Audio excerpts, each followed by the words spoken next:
Welcome to Contemporary Retirement. Contemporary Retirement is a public interest program focused on the retirement community. Every program has segments on legal, financial, and health issues affecting the retirement community.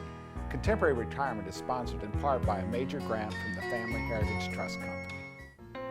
Contemporary Retirement is sponsored by Family Heritage Trust Company. The Family Heritage Trust Company is an independent bank chartered trust company established by local professionals to provide fiduciary services including fee-based investment advice, trust services, retirement planning, and tax planning. The Family Heritage Trust Company is committed to client service in our communities. For more information, call the Family Heritage Trust Company at 301-631-5900. Contemporary Retirement is sponsored in part by a grant from R. Thomas Murphy & Associates, P.C. R. Thomas Murphy & Associates is one of Franklin County's leading law firms, emphasizing estate, trust, elder law, and medical assistance planning. Welcome to the Is It Legal feature on Contemporary Retirement. Is It Legal focuses on the legal issues affecting the retirement community. With me today is Tom Murphy from the R. Thomas Murphy Law Firm with offices in Waynesboro, Chambersburg, and McConnellsburg. Welcome to the show, Tom. Good morning. Biggest urban myth of all, put the kid's name on the house. Oh, sure. Go ahead. It's easy. Simple deed makes it happen, but the reality is now you just created a myriad of problems and risks that didn't exist before. It's just unbelievable. Everybody thinks it's right. Oh, yeah. Well, you know, the first thing about it is married couples, house automatically protected if one spouse goes to a nursing home. Exactly. So we just deed it to the healthy spouse after admission. There's no penalty or problem. But you can't transfer assets after somebody's in a nursing home. We do, and we get eligible every time. So the reality is federal and state law allow you to do it and require it in Pennsylvania. There's just no problem with transferring assets between spouses. Absolutely. But the problem is when you put the kid's name on the house, now you have a married couple, you put the kid's name on the house, you've just created a 5-year window that they may have ineligibility for benefits they would not have had they not put the kids' names on the house. Exactly, and so they usually do it about the time they realize maybe there is a health issue, and that house, which was protected, now has created a penalty where the state would, where they would normally pay for benefits, now will not for a period of time. Because they put the kids' names on the house. Everybody knows it's right. It's absolutely not right. Well, we got this life estate thing. That's what we want to do. People don't realize that once you convey that life estate interest, retaining the right to live in it in your house, you've lost the ability to sell that house. Right. You have to get the joinder or the consent of all the owners. And so that means everything has to be going perfectly in everybody's life. So if there's a divorce or bankruptcy or disability or death, that compromises the owner's ability to sell that property. You know, and people spend their entire lives trying to be safe and secure. You know, they make investments that actually in many senses make no sense. They buy CDs, which are losing against inflation. I want to be secure. I want to be safe. I don't want to lose anything.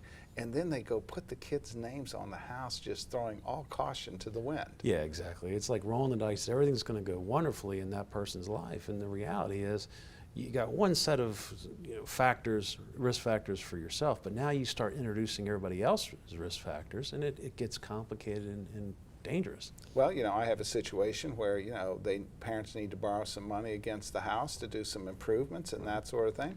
Kids won't join in the home equity line because they have to have all of them signed. That's exactly right. You have suddenly just bound yourself and made it unable to do the creative things you have available when you're a sole owner. I want to sell my house and downsize. Everybody needs to cooperate. Yeah, absolutely. So everybody's going to sign off on the deed, and everybody's going to get a 1099 at that point.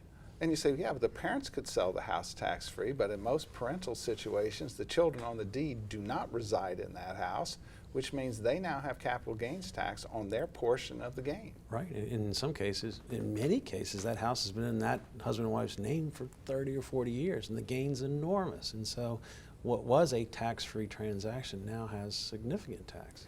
And then one of the spouses goes in the nursing home within 5 years, you now have a penalty, a period of ineligibility, which you would not have had but for the fact you put the kids' names on the house. Well, exactly. And so in some cases we can fix that, but in many cases you can't because of things that are going on in that child's life. And so where we would otherwise be eligible and money's protected, now we're spending it unnecessarily.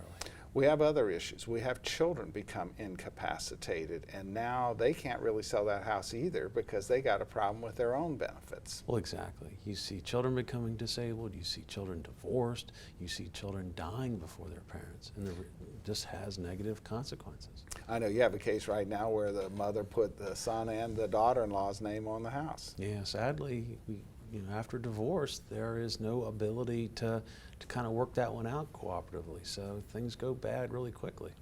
And so we challenge people every day. You should live your entire life the way you've lived it for the first 80 years. The first 80 years, if you were super conservative, then you ought to stay conservative. Stay true to your values. Make certain that you're able to take care of yourself first. Then we'll worry about trying to provide inheritances to children. Yeah, and that's a good message. And if you do that, usually things work out beautifully. All right, and so of course the last thing that we have to deal with here is, is that property, even if you have children's names on it, you got a problem with dealing with roofs, you have a problem with furnaces, because really the parent is not supposed to pay for those capital items or it potentially affects their Medicaid eligibility. Oh, absolutely. Pennsylvania takes a very hard line on paying for stuff that's not your asset. So if you've given the house to your children and you want to replace the furnace, and it's cost $5,000, it can be a $5,000 gift. Or 20 grand for the roof. Or 20 grand for the roof, and that's why Pennsylvania takes, the position on. Because the basic rule is you look as if the person was a renter. Renters don't pay for roofs and furnaces. The owner pays, and in essence, that's what the children are. Yeah, and they're usually not willing to put that money up, and so everybody suffers. Tom, as always, thanks for taking time to appear on the program. You're welcome. More from Contemporary Retirement after these messages. Few things in life are as important as family. Leave your insurance orders to us. Write Gardner. Call or visit our website to learn how we can make insurance simple and more affordable. Every life that meets its end leaves a heart for love to mend. Sister, brother, family, friends are left to carry on. When the loss seems more than you can bear, it's nice to know that we'll be there at Douglas A. Fiery Funeral Home. We care.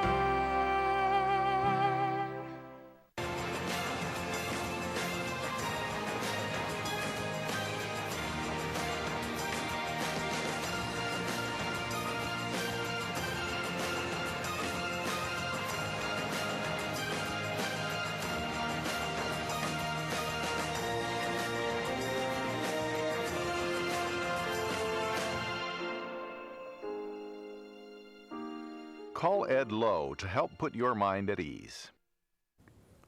Welcome to a special guest feature on Contemporary Retirement. This segment focuses on various issues which are of importance to the retirement community. With me today is Matthew Hurley from Hurley Auctions. Welcome to the show, Matthew. Thanks, Mike. In our practice, we're obviously dealing with people downsizing all the time. We're also dealing with people who have passed and they have a house full of stuff. And the question is it stuff or is it valuable or is it trash? That's right. And I know you have a rule of thumb. Don't do anything without talking to them. Don't throw anything away. Because people really have no idea what is valuable and what isn't valuable. Many times the best items get tossed before we get there. And one of the things that I think is important is that this business has evolved, and we've talked about it in the past, but I always want to reiterate.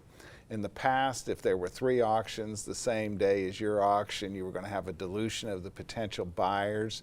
Bad weather, you had a dilution of the potential buyers. And so one of the unique features of how you conduct your auctions is the fact that you have the access to thousands of people having an opportunity to bid. Tell us a little about that. That's right. We've now gone to an online format where our auctions are conducted on the internet. People have 2 weeks to bid, 24 hours a day, and what it's done is it's opened up the world. And then, of course, it still has the end of the auction flavor because it does. So you hit the deadline, but people are still bidding, then the bidding continues. There's a countdown clock, and it's fun to watch people. It's furious. It's exciting. You don't lose any of the excitement of an auction. All right, but then it gives people time to to look at that stuff, so it's not time specific. It does, and I have people tell me all the time, I couldn't have gone to your auction because I'm in Kansas or I'm in California, but they can bid from anywhere in the world using their phone. All right, and then you pre-qualify them to be sure the person bidding is going to actually buy the item. That's right. Now, how do you do it in their house? Do you do something to stage it so that We do. We go in, we'll clean, we'll move, we'll shift, make it look really nice. And most of the photographs are taken right there in their home where things look the best. All right, so we always like to do show and tell Yeah. here. And so like I like this one right here. Now, this is an old Book of Mormon, It which is. many times people would think might not have any value. That's right. These are the things that people just throw away. They'll say, oh, that's no good, it's not valuable. This is a 1920 version, which is valuable, but an 1830 version is worth about $300,000. But it looks old and tattered, and it's the thing they say, I'll just throw that old book away. So you have to be very careful with things like that. All right, now here, I know this was a big rage many years Yes. ago, this. Yeah, things are changing. That's Flow Blue, and 20 years ago, it was very in high demand. Now, this one here has a I brought that on purpose because people want to know what makes it valuable. Why did this one bring so little? If you notice, it has a big chip in it. And so condition on items like this is very important. and also in this particular item, it was very popular a number of years ago, but not so popular today. It's not. The people who remember it in Grandma's Kitchens are now selling it, and the younger generation, they want the things they remember as a kid. So I brought some of those things along today. Now this piece here looks very significant, but tell us about it. Well, actually, this is a cast iron toy, but it is a reproduction. And so one of those things you just have to be careful about. It looks very good. It looks like the originals, but this is actually a reproduction, which would be very little value. All right, how about this piece of pottery? I brought this along. This is a Brininger piece, just to show the quality of some of these pieces that are new. This is a new piece. This is something you could have seen in the 1800s, made by some of the Bell family. This was a Bell piece, it's worth $10,000 or $15,000 or $20,000. As a Brininger, it's worth maybe $200 or $300. All right, still, Big difference. don't throw it away. Don't throw it away. Don't right. throw it away. All right, so we have here Matchbox. Yeah, these are some of my favorite today, and you just don't find these. What you find are these that have been played with. They were in the sandbox, they were rolled in the grass, and what you don't find is these in the original box. And so these were never out of the box, never played with. Very, very desirable, high demand. All right, but they both have value. They both have value. These a couple dollars, these much more. All right, now we have two pots here, so I'm going to pull up here. Yes. What's the difference? The difference is that this one's nice and shiny and looks great. However, it's maybe 10 years old, where this one's 200 years old. Not quite 200, but this is a Bell piece out of Strasbourg. So a very good piece. This is worth $350, $400. This is worth $30. Okay, and then we have this period here that everybody loves, Star And Wars. These are my absolute favorite because these are things I played with as a kid. And if I had sold these 20 years ago, there wouldn't be a whole lot of demand. The kids that played with them were teenagers and in their 20s. Now these people are in their 40s, 50s, and these are very desirable. And these are the ones that get thrown away because they're plastic. And people say, oh, plastic, it's no good. But these are probably some of the most valuable items I brought today. And what might they be worth? Star Wars, several hundred each potentially. All right, so the real point is you tell everybody every day is don't throw it away. Don't throw it away. Now, your organization provides a lot of support for people. So We a do. person's got a house full of stuff. They have no idea what it's worth. They can call you, you'll go in, and you'll bring a crew in, Yes. and what happens then? First step is cost. We'll come in, we'll evaluate what's good, what's not. We'll help them sort. What takes them 2 months to do, we'll do in 2 days. It speeds up the process. We'll know what can be thrown away, if anything. And then after it's all over, we'll come in and clean up and get things in order. Matt, as always, thanks for taking Great time. to be here. Thanks, Thank Mike. you. More from Contemporary Retirement after these messages. Tranquility at Fredericktown Assisted Living and Memory Care provides a warm, home-like atmosphere that promotes daily life enrichment. At Tranquility, our life again. Dad, there's the big one. There's the big one. Just wait. There's the monster. Just one more bid on HurleyAuctions.com. I got it. If you haven't visited HurleyAuctions.com, you don't know what you're missing. Whether you're buying or selling, antique cars, tractors, boats, or real estate, you can do it all at HurleyAuctions.com. Get to know Dr. Carrie Hesley at Diagnostic Imaging Services. What I find most rewarding is caring for women through our Women's Imaging Center. We have a caring staff that will ease patients through an ultrasound, bone densitometry, breast biopsy, or mammogram. Our health team is sensitive to emotions involved in women's imaging and understands that every woman is at risk for breast cancer. Providing the community with a center that is so dedicated to breast health and the imaging needs of women is something special. DIS Women's Imaging Center, providing women with progressive care. Welcome to Contemporary Health Scene. Contemporary Health Scene focuses on the health issues affecting the retirement community. My guest today is Kathy Hansen, Program Coordinator, Alzheimer's Association. Welcome to the show, Kathy. It's great to be here. Thank you. And let's talk a little bit about the Alzheimer's Association. You know, many times we have people come in our office and say, well, they don't have Alzheimer's, they have dementia. You know, in terms of your organization, you support everybody. We do, Michael. We support people that have a variety of memory disorders, Alzheimer's disease being the leading cause of dementia, but there are many different types of problems that can cause changes in cognition as we get older. You know, Alzheimer's disease is the 6th leading cause of death in our country. We know in the state of Maryland now there's 99,000 people living with it, so it's very, very prevalent in our communities. All right, and so once again, any related dementia, you're going to support that as well. Absolutely, any related dementia, Alzheimer's disease, vascular dementia, there's people that have Parkinson's disease that may have some memory changes associated with it, and younger people. I mean, it's really incredible how many people under the age of 65 are baby boomers that are developing these dementias at a much younger age. Now, as you talk about the programming in many senses is directed to caregivers to provide support for them on how to manage the care issue. Too many people are trying to invent the wheel. That's very true. And there are so many programs in the community that can help support people living with Alzheimer's disease. For example, here in our communities, we have what are called memory cafes. And these are informal gathering places in restaurants and community centers and senior centers where people with dementia and their family caregivers can come together for a meal and connect with others that are going through similar problems. Because Alzheimer's disease is not like any other, and it's very challenging on families to figure out, you know, how to respond to some of the changes in their loved ones and the behaviors that can make caregiving so difficult. So these memory cafes are great opportunities for people to come together and connect.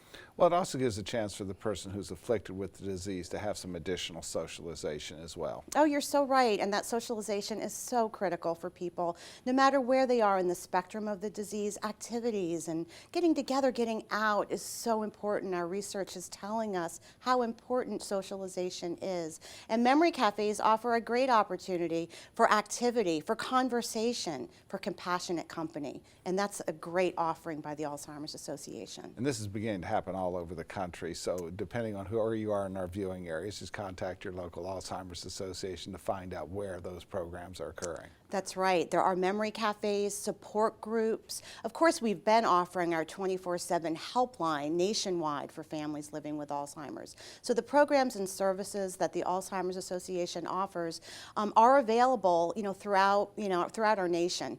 And truly, this is an international epidemic, and we are a leader in the research arena as well, with an international conference bringing researchers together from all over the world happening right here in DC this July. So, we're looking for folks interested in clinical trials and getting more involved so that we can, find that cure and find those treatments that really make a difference. Now, one of the things we want to emphasize on the Memory Cafe is it's complementary to the group support groups and those sorts of things. So there may be people out there as well, that just doesn't fit our family. Well, that's fine, but it does potentially fit your family together with other services that you're offering.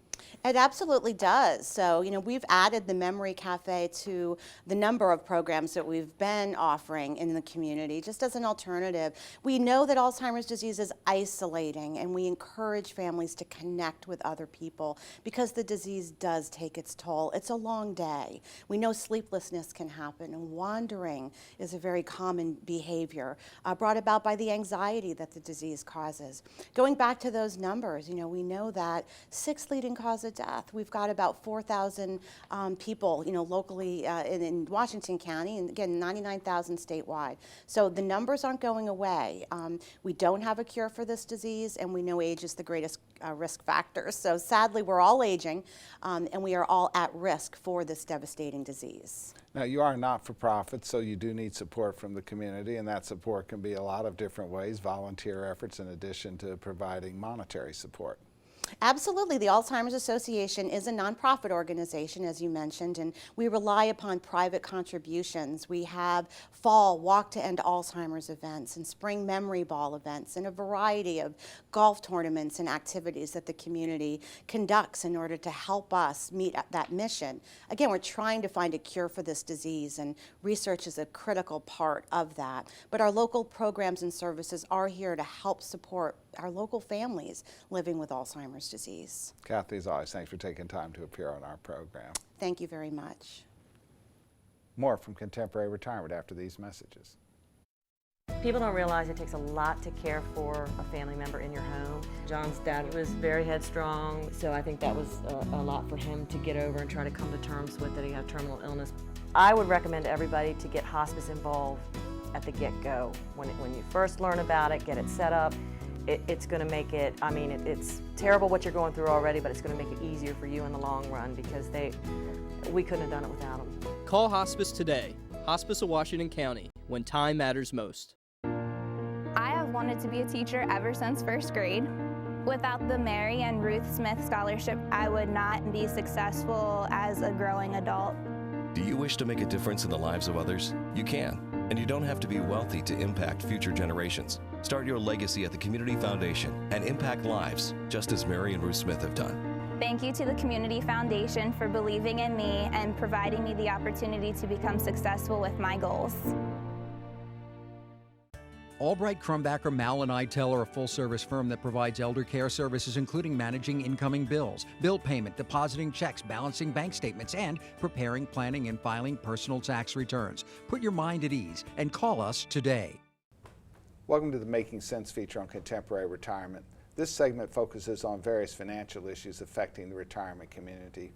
With me today, Sandra Miller, Senior Vice President of the Family Heritage Trust Company. Welcome to the show, Sandy. Thanks for inviting me, Michael. You know, when you hear trust company, you automatically think that you have to have a trust in order to do business with the trust company. Well, basically, a trust is a relationship, a description of a relationship that we have with our clients. And we have a fiduciary relationship. That means we have to act in the best interest of the clients. You don't need to have a document called a trust. We manage all sorts of money, and a trust company is the place where people can get that fiduciary relationship and understand we are working in their best interest. So a fiduciary must act in the best interest of the client. Under the law, we have to act in the best interest of the client. All right, so you manage money in a lot of different ways, so trust being one of them, but actually not the most significant one. What are some of the other ways you manage money? Well, we do investment management for people that have their own personal funds. We manage retirement funds as well. So there are a lot of ways that you can come to us, the trust company, and still have a variety of ways to have us manage your funds. Now, one of the interesting things is people don't have pensions any longer. They own their retirement. And what's that vehicle typically? Well, typically it's a 401k, and what's happening in that marketplace is as people retire, what do they do with that money? The employer certainly can provide choices, but it's important to understand that it is your money. And that's one of the things that we find is that the media is properly announced out there that people are not paying very close attention to the investment vehicles there. Most of the people who are now have money in a 401k, which we would encourage them to do as long as the employer's matching that money, because there's nothing better than automatic growth. On the other hand, one of the things that people don't get is while they own the money, the employer owns the plan. Yes, and the employer has the authority to make investment decisions. The employer can pick those kinds of investments that you as a participant have a choice to invest in. They might not be the appropriate thing for you, the individual, but yet that's the choice you get in a 401k plan. And as you mentioned, if the employer is matching the funds that you can contribute, you should at least participate with your own money. But when I say the employer owns the plan, there are employers out there that have windows in which you can withdraw money, limitations on how you can make those withdrawals, which they are permitted to have because they own the plan. You own the money, they own the plan.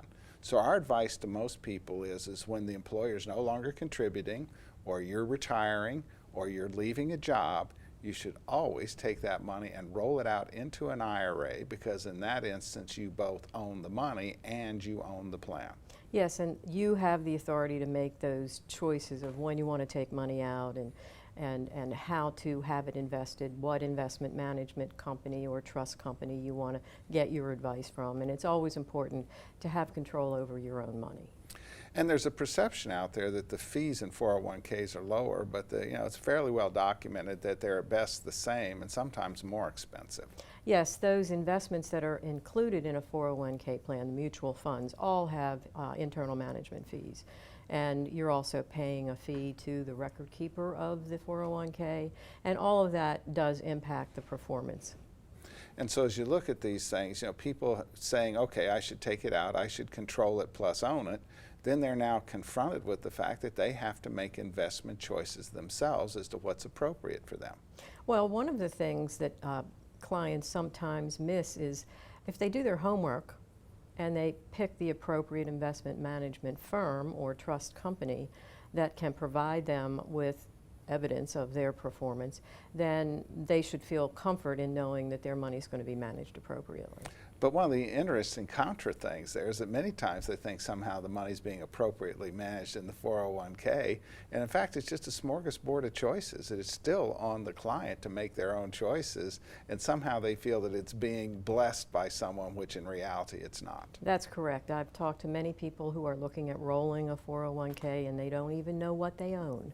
And it's important, if you're in a 401k, to look at that quarterly statement and make the right choices while you're employed, and then look for the future. Where do you want that money to be managed once you take it from that plan?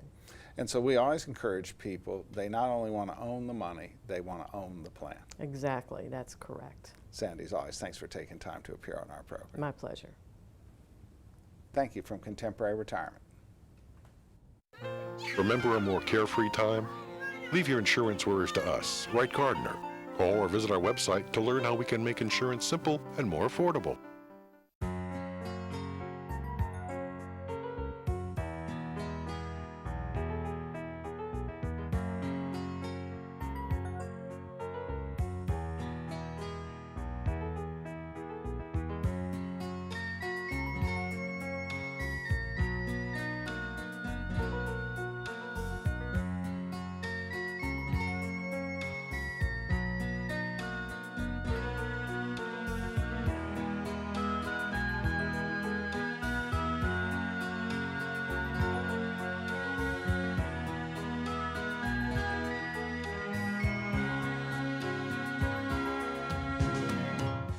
These days, it seems like everything's online, and filling out claim forms and receiving and paying bills online isn't always easiest. That's why we at Quality First Insurance encourage you to just give us a call. Let us help. Hi there, I'm Paul Sweeney with Quality First Insurance, and it's still just this simple. Our offices are open every weekday where you'll be able to call and speak to real, live people. No detail was missed. I'm so glad that I turned to Quality First Insurance. I've recommended Quality First Insurance to my friends who've been just as satisfied. If you're not happy with what you're paying for Medigap, or more importantly, not happy with your service, give us a try. We're locally owned, and we take the time to provide you with the best. We are Quality First Insurance, and our mission is to provide quality products to quality people. Pick up the phone and give us a call today at 800-745-1411.